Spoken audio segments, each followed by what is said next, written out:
हितई में कुछ दिन खातिर बाकी पागल बना के गइल। आइल हितई में कुछ दिन खातिर बाकी पागल बना के गइल। ताके ऐसन तका के गइल हमके तो तता के गइल।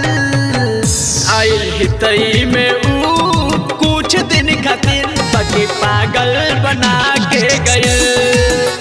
आइल हितई में कुछ दिन खातिर बाकी पागल बना के गइल। पागल बना के गइल। आइल हितई में कुछ दिन खातिर बाकी पागल बना के गइल। सूट सलवारवा में लागे बहुत नाइस, मन कर नाप ली ओकर हम साइज। मन कर नाप ओकर हम साइज। सूट सलवारवा में लागे बहुत नाइस, मन कर नाप ली ओकर हम साइज। मन कर नाप ली ओकर हम साइज।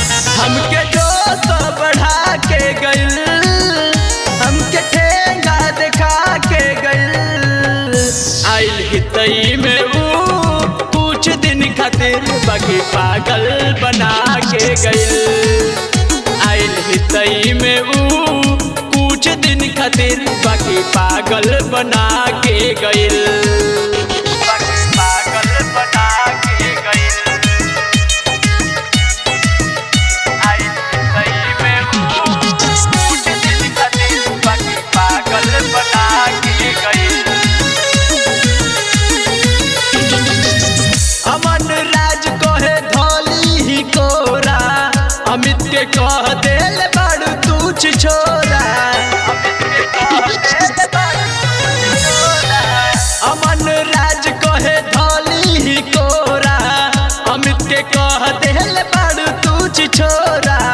अमित के कह देल बड़ तूछ छोरा। भगिया हमर जगा के गइल, मचा के गइल। आइल हितई में कुछ दिन खातिर बाकी पागल बना के गइल।